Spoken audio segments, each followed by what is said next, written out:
Hello students, welcome to the अग्निज online classes. और आज की क्लास में हम आगे बढ़ाएंगे क्लास 12th मैक्रो इकोनॉमिक्स का chapter aggregate demand and related concepts.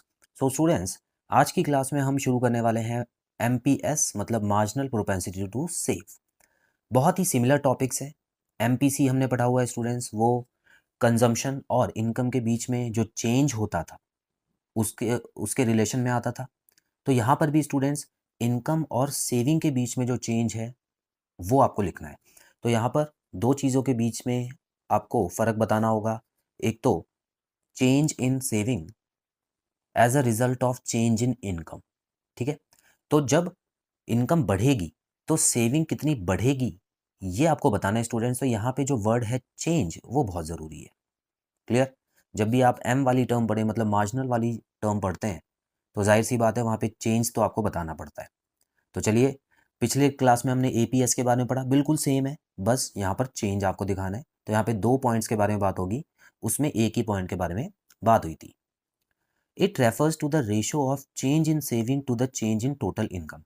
तो एक रेशो है, रेशो बेसिकली यहाँ पर आपको दिखाई गई है, और चेंज इन इनकम और चेंज इन सेविंग की रेशो है। It takes place only when the income changes. तो याद रखिएगा स्टूडेंट्स, ये टॉपिक जो है वो तभी आएगा जब इनकम बदलेगी।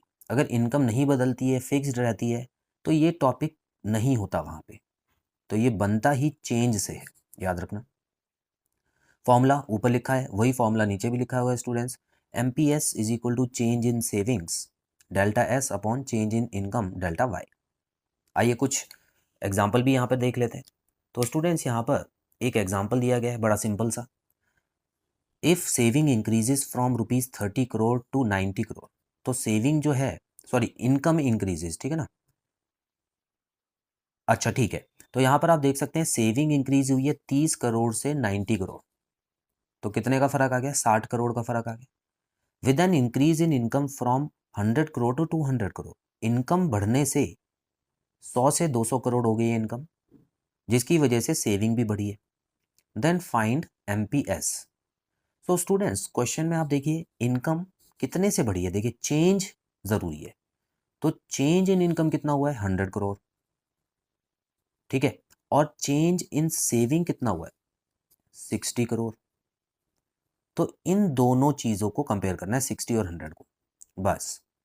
तो यहाँ पे हम लिखेंगे MPS is equal to delta S upon delta Y is equal to 90 minus 30, ये हो गया चेंज जो कि 60 हो गया, और 200 माइनस 100 जो कि हो गया 100। अब इसको आप चाहे डेसिमल में लिखें 0.60, या आप परसेंटेज में लिखें, वो आपकी मर्जी है। क्वेश्चन के हिसाब से आप लिख दीजिएगा, क्वेश्चन में जैसे पूछा हो वैसे ही आपको कर देना है। तो स्टूडेंट्स, एमपीएस का टॉपिक इतना ही है, बड़ा सिंपल है।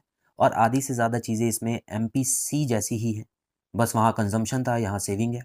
सो अगली क्लास में इसके बारे में हम शेड्यूल और कर्व कर लेते हैं ताकि ये टॉपिक जल्दी से ख़त्म हो। सो आज की क्लास में इतना ही स्टूडेंट्स, बहुत जल्द मिलते हैं अगली क्लास में। Bye bye.